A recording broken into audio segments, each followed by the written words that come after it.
We're on step 11 in the construction of the Nebula ST. So we're going to remove baffle parts B1 through 4 on the plywood sheet. And that's these right here. So after you have cut through the tabs, pop these out.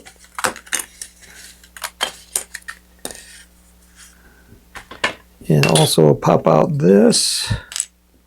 And these, won't need those. In step 11, we also want to, these little tabs where they're touching, we will need to sand those off.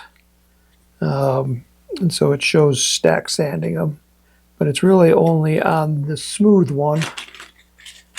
The tabs on these were actually in the groove. So don't really need to worry about those too much. These are just going to interfere with the ring or the oval going into the body tube.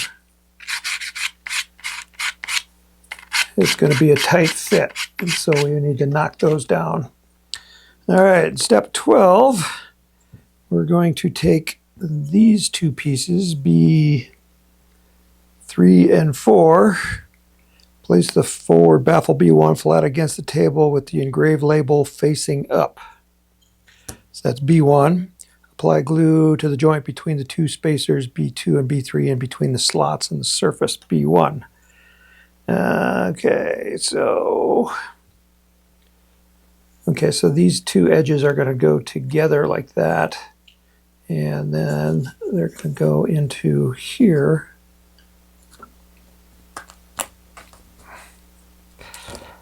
Like that. So we're test fitting them first. This one's a little tight.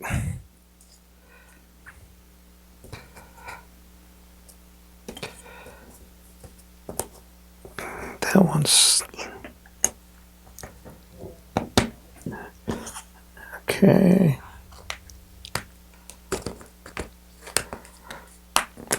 Okay, so we have the B1 right here, and on these, the lettering is on the outside. That seems to be the way that it fits. So we're going to glue these up.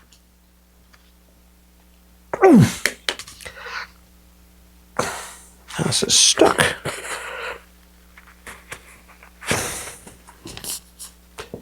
Okay.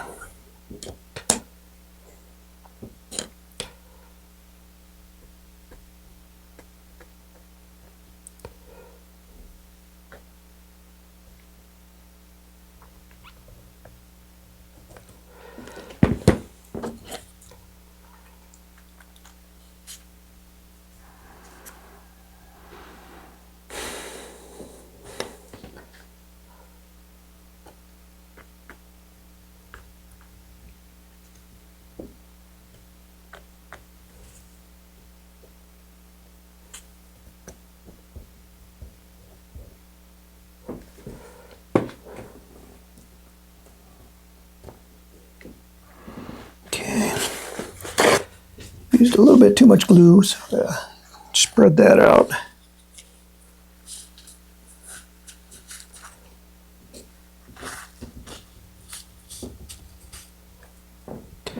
All right, and then in step 13, we're going to glue off the others on the other side.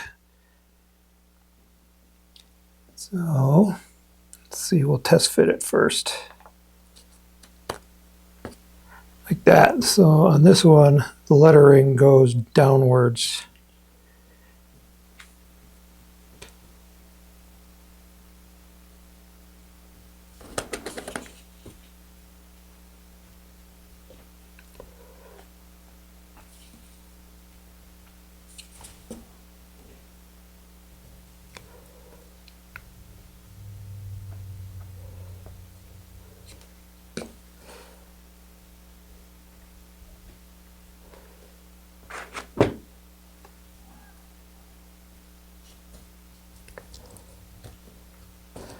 That.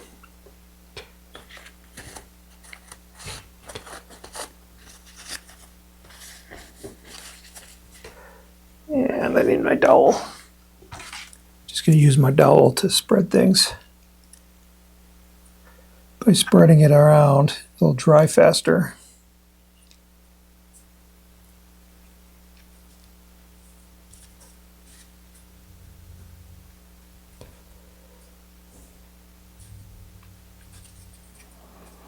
Okay, so we're going to let that dry before we go to step 14.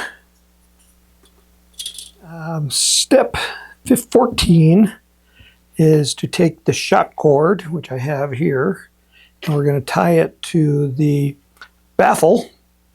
And I've gone ahead and put a little bit of super glue on it and cut the end off so it doesn't fray so easily, so I can get it through the hole.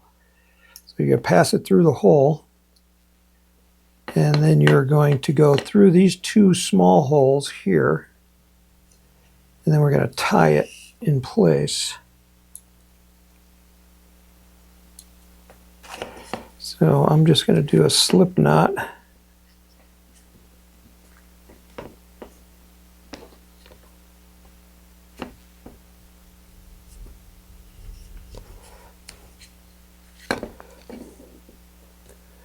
There's my end, there's the end. Alright, so here's my slip knot. And I'm going to pull that tight. And I'm also going to put a little bit of wood glue on it so that that knot can't come undone. Alright, so I'm going to go ahead and let that dry. Step 15.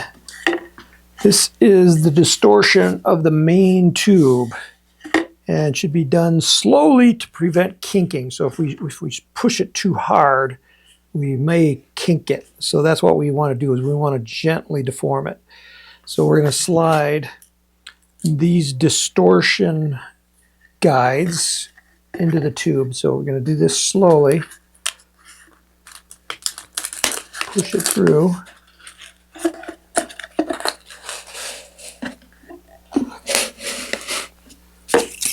And we're going to put this one on here as well, and then this one will go into the middle.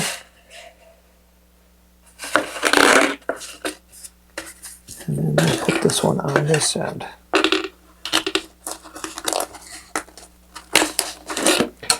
And we want to make sure that everything is flat and we're not crooked. Because if it were like this, we're not going to get the nose cone on. So everything must be flat on the table like this. Alright, so step 16, we're going to epoxy to install this motor mount in here. So I am going to get a little container to mix up epoxy, and I'll be right back. Alright, we are on step 16, and I'm going to get some epoxy here. So I'm just using 15-minute liquid epoxy. Mix some up and get it ready to go.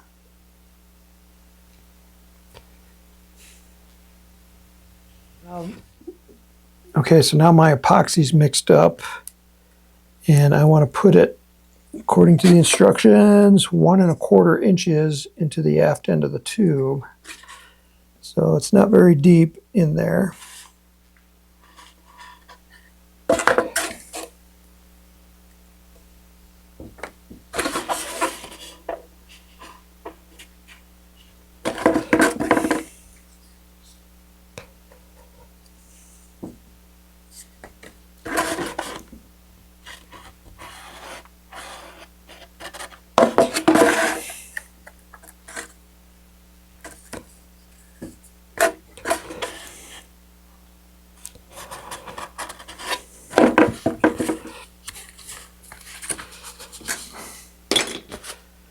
Okay, so now this is going to go into here, and the epoxy is going to go through the grooves. So this goes in first, and